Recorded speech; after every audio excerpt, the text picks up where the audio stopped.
"We need to discuss your findings," my future mother-in-law said, sliding a folder across her mahogany dining table, "about your activities." The afternoon sun caught her diamond tennis bracelet as she tapped the manila folder with one manicured nail, her smile sharp enough to cut glass.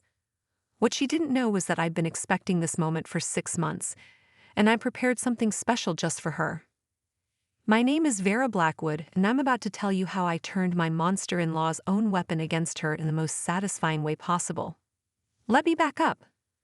I met James Morrison at a medical conference in Chicago 2 years ago. I was presenting my research on pediatric cardiology, and he was there supporting his colleague's presentation on surgical innovations. He wasn't even supposed to be at my talk. He'd gotten lost looking for the bathroom and decided to stay when he heard my presentation on improving surgical outcomes for children with congenital heart defects. "That was incredible," he'd said afterward, his green eyes bright with genuine interest.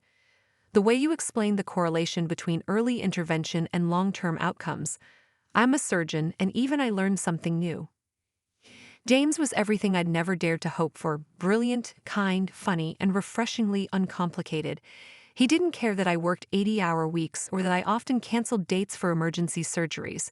He understood because he lived the same life. We fell in love over late-night takeout in hospital call rooms and early morning coffee before rounds. The problem wasn't James. The problem was his mother, Victoria Morrison. Victoria came from old money, the kind that had streets named after them and wings in hospitals. James's father had passed away when he was young, leaving Victoria to raise him with a combination of suffocating attention and sky-high expectations. She'd handpicked girlfriends for him since high school: debutantes, heiresses, daughters of her country club friends. Women who understood their place and would dedicate their lives to supporting James's career while hosting charity galas. I was none of those things.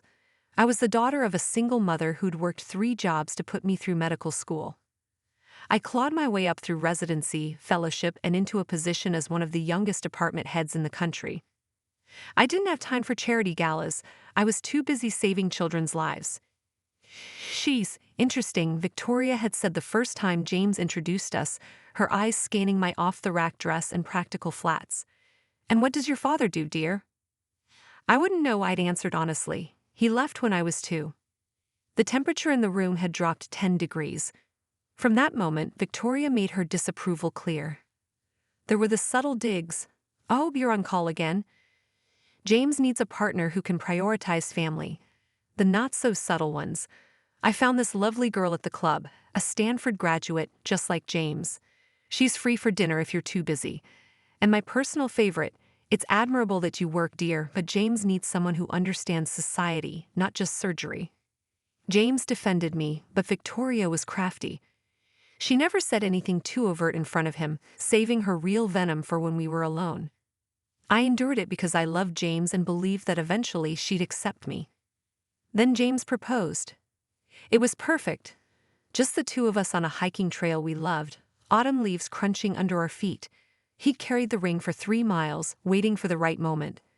When I said yes, I thought the hard part was over. I was so wrong. Victoria's campaign intensified. Suddenly there were family emergencies every time James and I had plans.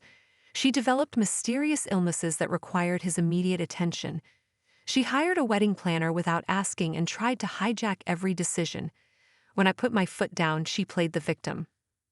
"I just want to help," she'd sigh to James. "But Vera seems determined to exclude me. I suppose I understand. She didn't have a proper family growing up." The breaking point came when she suggested, in front of James's entire extended family at Thanksgiving, that I should sign a prenup. To protect the family assets, she'd said sweetly. "I'm sure Vera understands. After all, with her background." I'd excused myself from the table before I said something I'd regret. James found me in the garden, furious on my behalf. "I'm so sorry," he'd said. "I'll talk to her. This has to stop." But I knew it wouldn't. Victoria Morrison didn't give up. She won. That's when I'd gotten creative. The next week I'd noticed something odd. The same gray set-in seemed to be everywhere I went. At first I chalked it up to paranoia, but when I saw it parked outside the hospital 3 days in a row, I knew. Victoria had hired someone to follow me. Instead of confronting her, I made a call of my own. My college roommate, Natalie, had become a licensed private investigator. She helped me through my divorce from my ex-husband and knew how to handle delicate situations. "You want me to investigate the investigator?" she'd asked, amused. "I want you to do more than that," I'd said. "I want to hire him." It took Natalie 2 days to identify him. Marcus Webb, a mid-level PI who worked out of a shabby office downtown. She'd approached him with a better offer, triple what Victoria was paying, plus a bonus for information. "Your future mother-in-law is looking for dirt," he told us over coffee. Specifically, she wants proof of infidelity, financial problems, or a criminal past. Anything to break up the engagement. "And what have you found?" I'd asked. He'd laughed.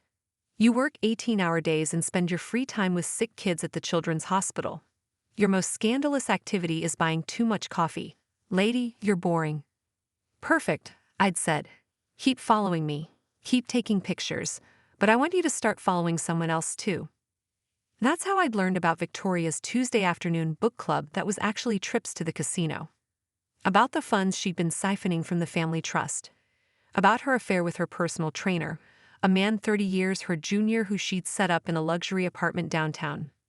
For 6 months, I'd sat on this information, letting Victoria think she was in control.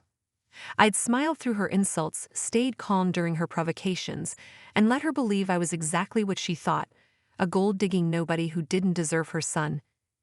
Which brings us back to her dining room, with that manila folder between us. "Go ahead," Victoria said, gesturing to the folder. "Open it." I did, making a show of examining each photo. Me at work. Me at the gym. Me shopping for groceries. Me visiting my mother. All perfectly innocent activities documented with timestamp precision. "I'm concerned about my son," Victoria said, her voice dripping false concern.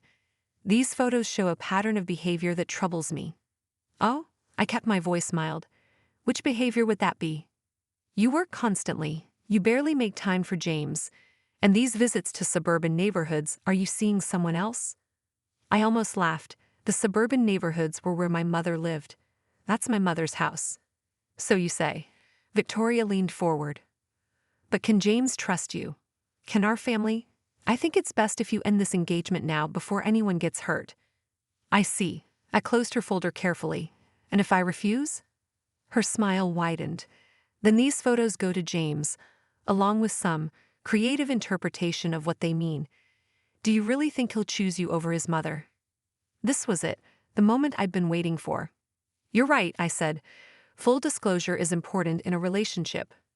I reached into my bag and pulled out my own folder, 3 times thicker than hers. "What's that?" Her voice wavered slightly. "Oh, just some photos." I slid it across the table. I believe in transparency too. Victoria opened the folder.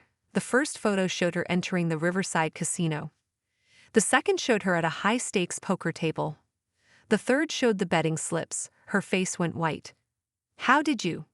"Keep going," I suggested. She flipped through more photos. The withdrawals from the family trust. The deposits to her personal account. The shopping sprees with money meant for the charity she chaired. Her hands began to shake. "Marcus Webb is a lovely man," I said conversationally. "Very thorough. Though I do pay him better than you do. You've been having me followed." Her voice rose an octave. "For 6 months." I smiled. "The same 6 months you've been having me followed. Funny how that worked out." She reached the photos of her with her trainer. Not explicit, but damning enough, intimate dinners, him leaving her house at dawn, the lease agreement for his apartment with her signature. "James doesn't need to see these," she whispered. "No," I agreed. "He doesn't. But he will if you don't back off. Every snide comment, every manipulation, every attempt to sabotage our relationship, I'll document it all. And when I've had enough, James gets this folder plus everything else Marcus is still gathering." "You're blackmailing me." "I'm establishing boundaries." I stood up. "I love your son, Victoria. I'm going to marry him, with or without your blessing.